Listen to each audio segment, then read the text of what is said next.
Welcome back to Mad Hatter's Civil War History. In today's episode, we focus on the last-ditch rebel stand at Petersburg. After nearly 10 months of trench warfare, Confederate resistance at Petersburg, Virginia suddenly collapsed. Desperate to save his army, Robert E. Lee called on his soldiers for one last miracle.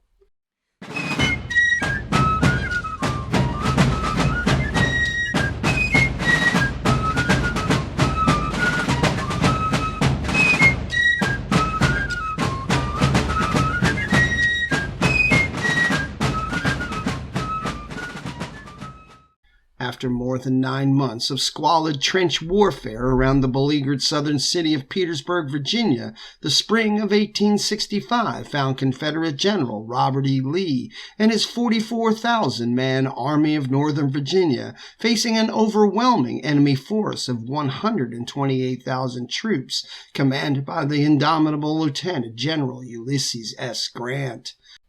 Lee had been successful against long odds before, but never before had he and his men faced a situation as desperate as this. Less than 150 miles away in North Carolina, General Joseph Johnston and his depleted Army of Tennessee were trying to hold back Major General William Tecumseh Sherman and 4 times as many Union troops, while a third federal force under Major General Philip H. Sheridan had just joined Grant outside Petersburg. Soon, Lee knew he would be facing more than 200,000 battle-tested foes. Not even Robert E. Lee could defy those odds. It had already been a long and grueling winter inside the Confederate trenches at Petersburg. Hunger, cold, illness, desertions, and the constant threat of deadly snipers had sapped the spirits of the once defiant Virginians. In one 5-week stretch that winter, nearly 3,000 Confederate soldiers deserted, nearly 8% of Lee's total strength. The few new recruits that came into the Army, usually grudgingly, via the widely hated draft, could not replace the hardened veterans of so many earlier campaigns. The men coming in do not supply the vacancies caused by sickness, desertion, and other casualties, Lee admitted. Although the general still retained the affection and loyalty of his men, both Lee and his underlings realized that it was only a matter of time before the war reached a point of no return. Said one Maryland soldier, "There are a good many of us who believe the shooting match has been carried on long enough. A government that has run out of rations can't expect to do much more fighting, and to keep on is reckless and wanton expenditure of human life. Our rations are all the way from a pint to a quart of cornmeal a day, and occasionally a piece of bacon large enough to grease our plate." Lee himself made a fruitless trip to Richmond to plead his army's case before the Confederate Congress, but bitterly told his son Custis, "I have been up to see Congress, and they do not seem to be able to do anything except eat peanuts and chew tobacco, while the army is starving." Meanwhile, the Union forces were growing stronger by the day. A massive supply depot at City Point, 7 miles northeast of Petersburg, at the confluence of the James and Appomattox rivers, bulged with mountains of food, clothing, arms, and ammunition for the Federal troops. Lee's desperate attempt to cut the enemy's supply lines at the juncture of Prince George Courthouse Road and the City Point Railroad on March 25th went terribly awry. Major General John Gordon, aiming his assault at the enemy's salient of Fort Stedman, quickly seized the fort, but a massive counterattack rained down death and destruction on the Confederate attackers. After only a few hours, Lee called off the attack, but not before losing another 4,000 irreplaceable troops, while gaining absolutely nothing. Even worse, Lee's half-hearted assault put Grant on alert. The Union commander was no longer worried that Lee could defeat him if he had ever been, but he was concerned that the wily Confederate might slip away under the cover of darkness and join Johnston's force in North Carolina. On March 29th, Grant assembled 50,000 troops on the Union left under one of his favorite commanders, Sheridan, who had already cleared the Shenandoah Valley of all effective rebel resistance. 2 days later, Sheridan's force pushed northwestward toward Five Forks, a strategic wilderness crossing a dozen miles south of Petersburg. Lee, rather than extending his thin line of defense an additional 4 miles to meet the Union threat, dispatched a 10,500-man mobile force of cavalry and infantry to oppose Grant's flanking movement. The idea was that the quicker-moving Confederate cavalry could bridge the gap between the existing lines and the 6,000 supporting infantry troops until they could be properly situated. On March 31st, a portion of Sheridan's force reached the outskirts of Five Forks, but were repulsed by Major Generals George Pickett and Fitzhugh Lee. A terse message soon arrived from General Lee. "Hold Five Forks at all hazards," he ordered. Incredibly, Pickett and Fitzhugh Lee chose the next day to hold a holiday-like shadbake behind the lines, and that same afternoon the relentless Sheridan struck, routing and scattering the leaderless Confederates. In one stroke, Lee's entire right flank disappeared. To replace the lost infantrymen on the right and attempt to continue holding his lines at Petersburg, Lee sent a desperate appeal that night to Lieutenant General James Longstreet, who was north of the James River guarding Richmond, to come immediately to his aid. Major General Charles Fields' 4,600-man division was at least 12 hours away from Petersburg and could not be expected to arrive before 7:30 a.m. on April 2nd. In the meantime, Confederate troops were moving out of their old earthworks and shifting toward the right to meet the enemy flanking movement there, with the slight hope that Fields' reinforcements would arrive at Petersburg before a general Federal assault fell on the defenders across the entire line. Grant, however, alertly launched a heavy attack along the whole length of the Confederate lines south of the Appomattox River at dawn on April 2nd, and the center of Lee's lines was soon broken at a thin section held by Lieutenant General A.P. Hill's 3rd Corps. As Lee came out of his headquarters behind Hill's lines at the Turnbull House before daylight on the morning of April 2nd to investigate the heavy firing that was in progress, he could just make out a line of men coming toward him from the southwest. In the growing light, Lee could clearly see the blue uniforms of the troops, who were now not more than half a mile away. Hill was present at the headquarters by this time, and he immediately set out with a lone courier to try to ride around the advancing Federals in a desperate attempt to rally his troops and restore the broken lines. The 3rd Corps commander had said recently that he had no wish to survive the fall of Richmond if that should occur.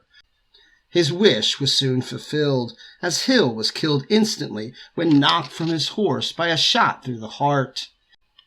In the meantime, a 6-gun battery set up on the grounds of the Turnbull House opened fire to slow the advance of the oncoming Federals. A semicircular section of the Confederate line, held by Gordon on the left, surrounding Petersburg itself, and running from the Appomattox River on the east to Fort Gregg, well west of the city, had remained intact.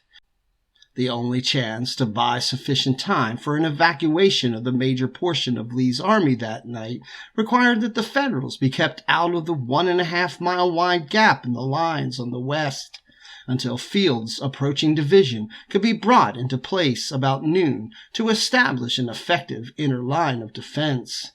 Lee himself was presently outside the intended inner line of defense, with hardly any Confederate troops between him and the enemy, a mere half-mile away.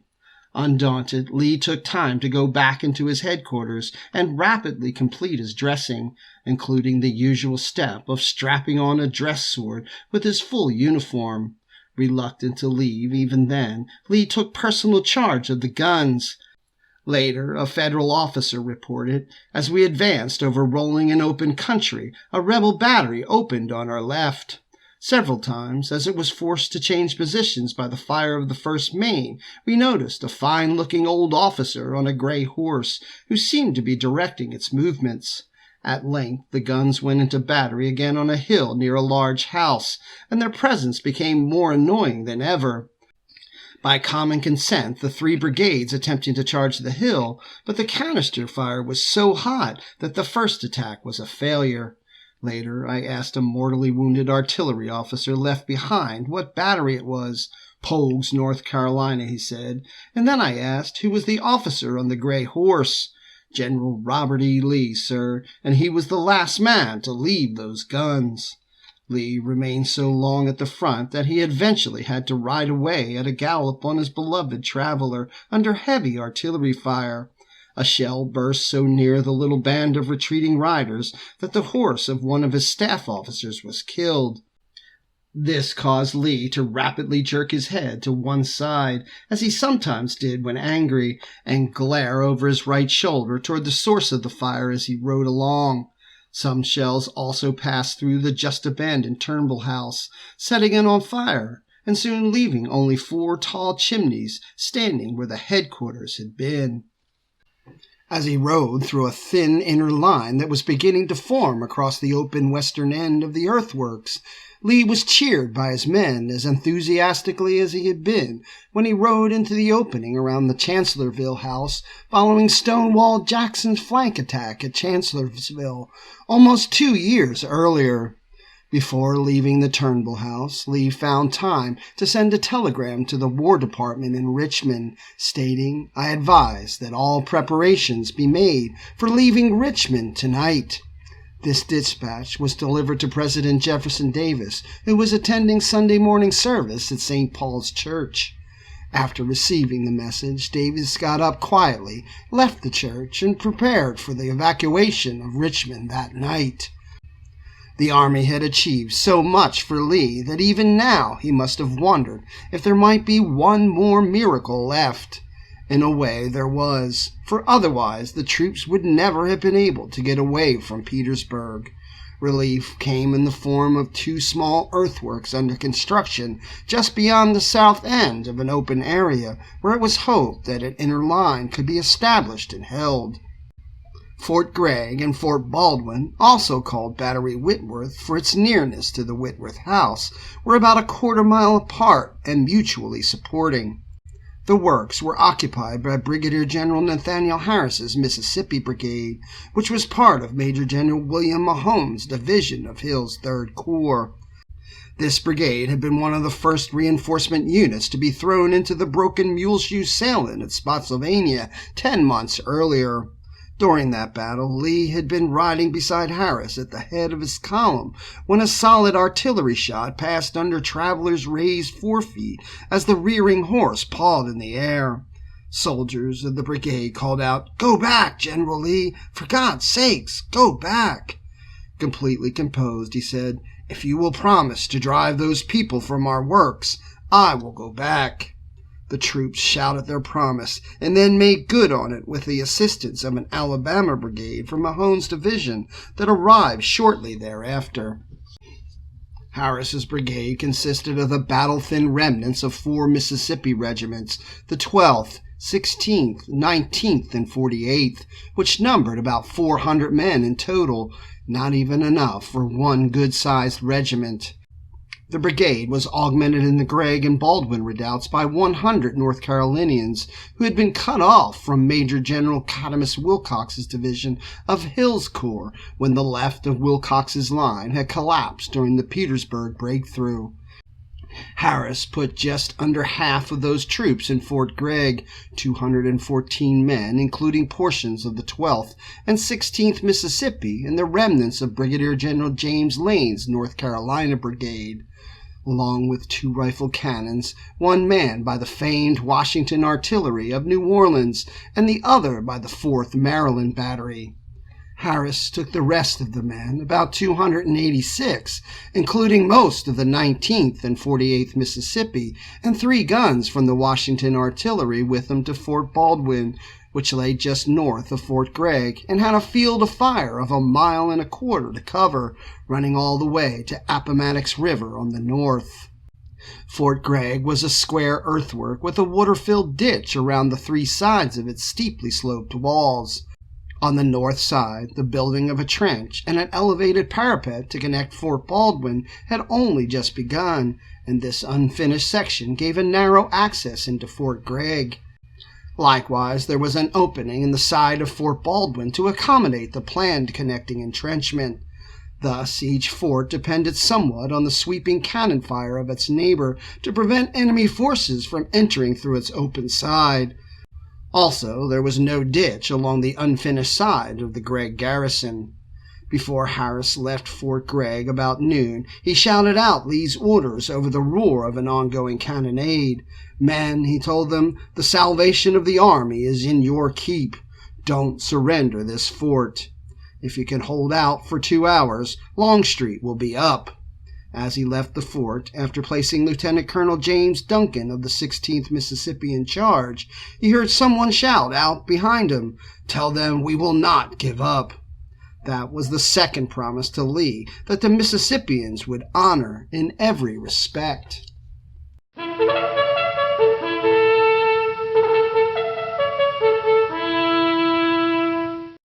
Two 6,000-man Federal divisions were put in place to overrun the rebel earthworks as soon as the bombardment was lifted at 1 o'clock. One division was assigned to each of the works. The attack on Fort Gregg got underway promptly, but there was a delay at Fort Baldwin because of the heavy smoke from nearby burning buildings that the Confederates had set ablaze to improve their fields of fire. The Federals advanced toward Fort Gregg in 3 columns, each containing a 2,000-man brigade, which were to converge on the fort as they approached. Hit by massed volleys of fire, the attacking columns fell back, regrouped, and came again, only to meet the same destructive fire and have to fall back once more. Longstreet was on the field by this time, swiftly positioning his lead brigades inside an inner defensive line as soon as they arrived. He and Lee observed the attack on Fort Gregg from a high vantage point. After each unsuccessful storming attempt, faint cheering could be heard from Fort Gregg and Fort Baldwin. At one point, Lee called his staff around him, pointed to Fort Gregg, and asked them to remember the most gallant defense they had witnessed here. Under a tree on a hillside in another part of the field, Grant also was observing and directing the assault on the fort. Union Major General John Gibbon, in charge of carrying out the attack, eventually called for one of the brigades in the division still standing idle before Fort Baldwin. This increased his assault force to about 8,000 men, and they were now sent against what was left of the 214 men inside Fort Gregg in one single flood designed to swamp the defenders instead of in successive waves. The attackers completely surrounded the fort and gained entry through the unfinished side. While the Confederates tried to drive the Federals out through the opening, more troops attacked the other sides of the fort, standing on the shoulders of their comrades to reach the tops of the parapets. Eventually, hand-to-hand fighting broke out on parapets all around the perimeter of the battered fort. At one time, 6 regimental battle flags were visible on the parapets. Wounded Confederates inside the fort continued to load rifles taken from the dead and disabled soldiers and pass them up to the sharpshooters atop the walls. Tumbling over the parapets, sometimes lifted on the raised bayonets of the unwavering defenders, the attacking Federals achieved a tenacious foothold inside the fort. Still, for another 25 minutes, hand-to-hand fighting continued within Fort Gregg, where defenders made use of everything available to them, from bayonets and clubbing rifles to bricks gathered from the chimneys toppled by artillery fire. Finally, only one gun was in action within the redoubt, and that was manned by a single cannoneer who held the lanyard taut on a gun loaded with double-shot canister.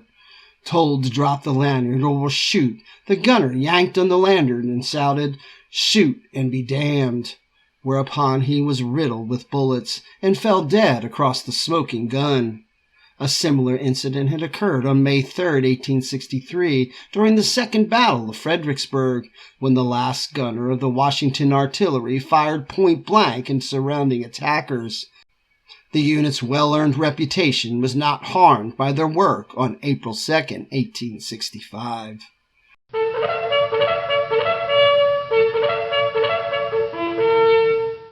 It was just after 3 o'clock when the last fighting terminated in Fort Gregg. The defenders had been true to their word. They had not given up. Moreover, they had given Lee the 2 hours he wanted, plus an extra hour for good measure. With the collapse of Fort Gregg, the defenders of Fort Baldwin now made a rush for their inner lines before their now indefensible position could be surrounded, losing about 60 men as they fled. Left inside Fort Gregg were 55 dead defenders, 129 wounded, and only 30 men who surrendered uninjured. The Federals suffered more than 700 casualties during the reduction of the 2 unfinished earthworks. Now, however, the victorious Federals faced a stronger inner line of works, manned by defenders whose resolve had been strengthened by witnessing the heroic defense of Fort Gregg. The exhausted Federals were content to remain in a line just outside the range of Confederate rifle fire until nightfall. The Confederates began their retreat across the bridges over the Appomattox River about an hour after darkness fell. There was no organized interference from the Federals except for continued cannon fire. Because of the enemy firing, the Confederates could roll their artillery over the cobblestone streets of Petersburg without being heard during their retreat. Perhaps the retreat went undetected, but after losing well over 40,000 casualties in the trenches around Petersburg during the past 293 days, including more than 700 lost that afternoon and overwhelming 500 Confederates in Forts Gregg and Baldwin, perhaps Grant was perfectly willing to allow the Army of Northern Virginia to gain unopposed access to the open country. As they walked through Fort Gregg and the surrounding Petersburg trenches following the evacuation on April 2nd, the victorious Federals could not fail to notice the beardless faces or silver strands of hair of many of the fallen Confederates. Major Washington Roebling wrote, "Old men with silver locks lay dead, side by side with mere boys of 13 or 14. It almost makes one sorry to have to fight against people who show such devotion for their homes and their country." The Confederate manpower shortage became acute during the last stage of the war, but the boys and older men in the trenches continued to fight as desperately as any of Lee's veteran troops ever had. The evacuations of Petersburg and Richmond on the night of April 2nd were accomplished successfully, with most of the artillery intact, and the 2 wings of the army were on the march in good order toward a junction of Amelia Courthouse on the Richmond and Danville Railroad, about 40 miles from the evacuated cities. The army, reunited for the first time since the Battle of Cold Harbor 10 months earlier, planned to evacuate along the railroad through Burkeville to link up with Johnston's force somewhere beyond Danville, which was more than 100 miles from Amelia Courthouse. Although the retreat started well, not much went right thereafter. Not the least of the blunders was a failure to deliver rations to the starving army at Amelia Courthouse. The surrounding army was forced to surrender at Appomattox Courthouse on April 9th, only a week after the gallant defense of Fort Gregg had allowed a last slim chance for escape. In the meantime, many thousands more had died for a cause that appeared to be altogether hopeless, even before the Petersburg lines were finally broken.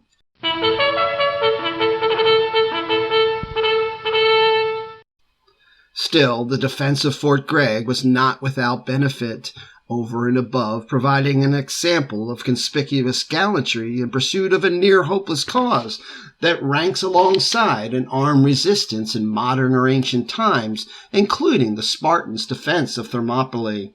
Indeed, the delay of the Federal attack may have saved a great many lives, at least for the Confederate side.